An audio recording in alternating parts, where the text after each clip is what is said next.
आज की खबर पाकिस्तान से है, जिस पाकिस्तान में अक्सर पर्दे के पीछे से सरकारें बदल दी जाती हैं, प्रधानमंत्रियों को जेल भेज दिया जाता है या फिर मार दिया जाता है। जिस पाकिस्तान में आज तक कोई भी प्रधानमंत्री अपना 5 साल का कार्यकाल पूरा नहीं कर पाया, जिस पाकिस्तान में 33 साल प्रत्यक्ष रूप से सैन्य शासन रहा है, उस पाकिस्तान में अब सैन्य तख्ता पलट को संवैधानिक रूप से मान्यता देने के लिए संसद में एक संशोधन विधेयक पेश कर दिया गया है। इस विधेयक से आसिम मुनीर को सुपर पावर दे दी जाएगी। क्या है वो विधेयक, उस पर चर्चा करेंगे। पाकिस्तान का हाल क्या होगा, उस पर चर्चा करेंगे। और किस तरीके से अब आसिम मुनीर के हाथ की कठपुतली पाकिस्तान बनने वाला है, उस विषय पर चर्चा करेंगे। नमस्कार, मैं हूं आपके साथ अभिषेक पुंडीर और आप देख रहे हैं एनएमएफ न्यूज।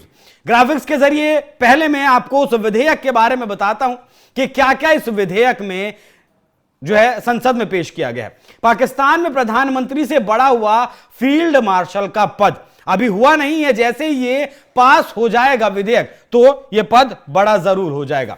पाकिस्तान की संसद में पेश हुआ बहुचर्चित 27वां संविधान संशोधन, प्रधानमंत्री शहबाज शरीफ और राष्ट्रपति जरदारी ने दी संशोधन को मंजूरी।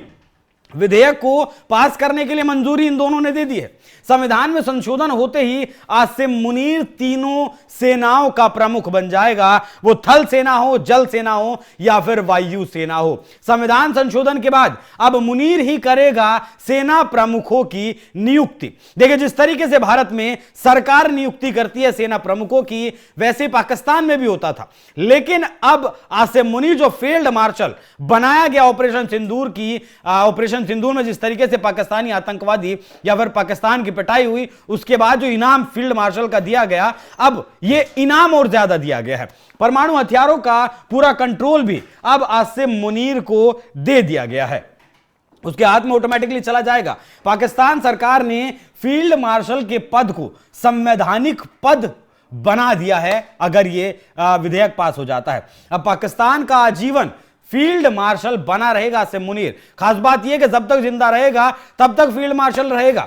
Joint chief of staff committee के अध्यक्ष का जो पद था वो अब खत्म कर दिया गया है, क्योंकि पूरे पाकिस्तान में आसिम मुनीर से ऊपर कोई नहीं होगा। खास बात एक और है, फील्ड मार्शल के लिए महाभियोग लाने का अधिकार प्रधानमंत्री के पास नहीं रहेगा। जो अब तक हुआ करता था वो अब संसद के पास चला गया है। निष्कासन अगर होता है महाभियोग आने के बाद भी, तो न्यायिक जांच या फिर राजनीतिक जवाबदेही इस फील्ड मार्शल की नहीं रहेगी। यह भी अपने आप में एक बहुत बड़ी बात है। और इसीलिए मैंने शुरुआत में कहा कि इस विधेयक से आसिम मुनीर को पाकिस्तान में सुपर पावर दे दी गई है। अब इसके पीछे दो बड़ी वजह है कि आसिम मुनीर को इतना बड़ा अचानक आखिरकार बना क्यों दिया गया। देखिए, याद करिए इमरान खान ने जिस वक्त प्रधानमंत्री हुआ करते थे तब आसिम मुनीर आईएसआई का चीफ हुआ करता था। अब इमरान खान ने उसे पद से हटा दिया। बुशरा बीवी जो पत्नी थी इमरान खान की, उनसे भी बात करने की कोशिश आसिम मुनीर ने की, उनसे भी गुजारिश की कि आप एक बार प्रधानमंत्री जी से बात करवा दीजिए, तो उन्होंने भी इस मसले में पड़ने से इनकार कर दिया। और आज वक्त का पहिया जब बदला तो इमरान खान भी जेल में है और उनकी पत्नी बुशरा बीवी भी जेल में है। फिलहाल मौजूदा वक्त में आपको पता है इमरान खान के ऊपर आरोप सिर्फ क्या है, सिर्फ यह है कि जो गिफ्ट के तौर पर उन्हें विदेशों से घड़ी मिली थी, उसे उसकी बाजार की जो कीमत थी उसे कम कीमत पर खरीदा था। इस वजह से इमरान खान आज 9/11 की जेल में है। अब एक 6 फीट का आदमी 9/11 की जेल में रहेगा तो उसका क्या ही हाल होगा।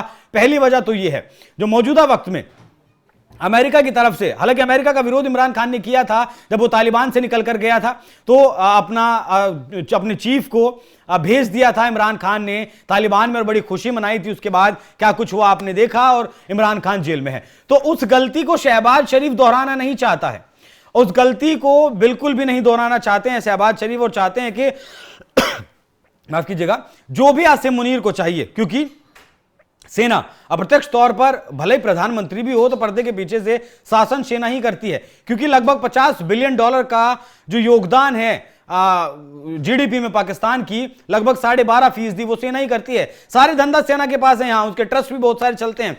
भू माफिया भी पाकिस्तान में सेना को कहा जाता है। तो शहबाज शरीफ आसिम मुनीर से और उसकी सेना से टक्कर तो नहीं ले सकते, इसलिए जो आसिम मुनीर को चाहिए वो दे देते हैं।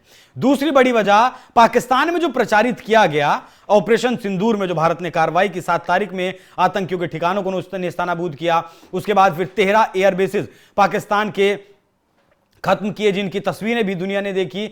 उसके बाद आसिम मुनीर और शहबाज शरीफ ने मिलकर अपने देश में प्रचारित किया कि भारत के कभी 5 फाइटर जेट कहा गया, कभी 6 फाइटर जेट कहा गया, कभी 7 फाइटर जेट कहा गया, डोनाल्ड ट्रंप से भी कहलवाया गया। और जब डोनाल्ड ट्रंप से भी कहलवाया गया तो पाकिस्तान की जनता को यकीन करना पड़ा मजबूरन। वो इनाम दिया गया कि मतलब अपना झूठा प्रचार पाकिस्तान में जो आसिम मुनीर ने किया, उस झूठे प्रचार की बदौलत इसे इनाम दिया गया और फील्ड मार्शल बनाया गया। अब सारे जो नेता हैं पाकिस्तान के, वो तो भीख मांग मांग कर थक गए हैं, उनके हाथ से कटोरा भी छीन लिया गया है। अब नया कटोरा, बिल्कुल नया नवेला कटोरा लेकर आसिम मुनीर दर दर भटक रहा है, देश दर देश वो जा रहा है।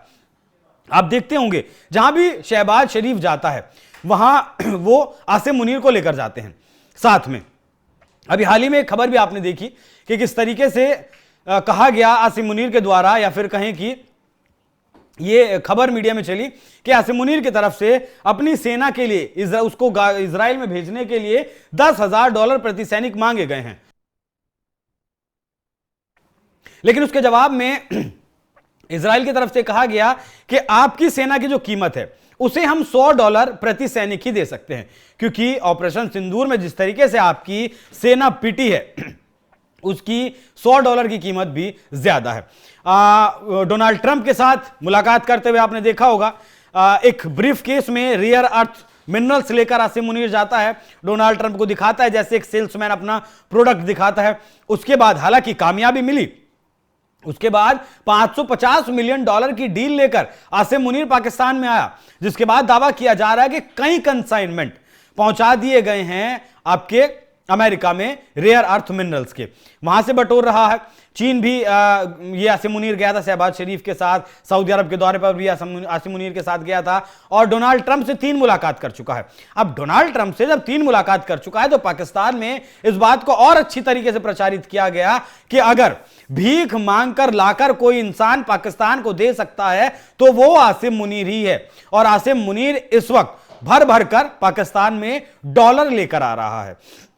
हालांकि वो पाकिस्तान की जनता के लिए लेकर नहीं आ रहा है, वो अपने लिए, अपनी आर्मी के लिए लेकर आ रहा है। जिस तरीके से मैंने आपको बताया $50 बिलियन का जो $400 बिलियन की अर्थव्यवस्था पाकिस्तान की है, उसमें $50 बिलियन का स्टेक अकेले सेना का है। तो सेना को आप पीछे तो छोड़ नहीं सकते, बिना सेना के आप आगे भी नहीं बढ़ सकते, और अगर आपको आगे बढ़ना है तो सेना को आपको साथ लेकर चलना होगा। दुनिया को डेमोक्रेटिक देश दिखाना है तो एक कठपुतली प्रधानमंत्री या फिर एक कठपुतली सरकार आपको दिखानी होगी कि नहीं, हमारे यहां चुनाव होते हैं। हालांकि पिछला चुनाव किस तरीके से हाईजैक किया गया, किस तरीके से इमरान खान की पार्टी लीड कर रही थी और फिर सुबह होते होते शहबाज शरीफ को प्रधानमंत्री बना दिया गया, वो दुनिया ने देखा है।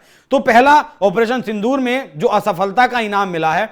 दूसरा, जो डॉलर बटोर कर दुनिया में से आसिम मुनीर लेकर आ रहा है, उसका यह इनाम दिया गया है कि अब पाकिस्तान में एक तरीके से कहें कि प्रधानमंत्री और राष्ट्रपति का भी बाप आसिम मुनीर को बना दिया जाएगा, अगर इमरान खान की पार्टी विरोध नहीं करती है और इमरान खान की पार्टी इस बिल को नहीं रोकती है, क्योंकि इनकी जो संसद है उसमें 96 वोट हैं और 64 वोट इसे पास करवाने के लिए चाहिए। अब देखते हैं कि विधेयक तो पास हो गया है, अभी ये संशोधन, ये कानून बनता है या फिर नहीं बनता है। बाकी जिस तरीके से आसिम मुनीर को सुपर पावर बनाया गया पाकिस्तान में, उस विषय पर आप लोगों की क्या राय, कमेंट बॉक्स में जरूर बताइएगा। नमस्कार।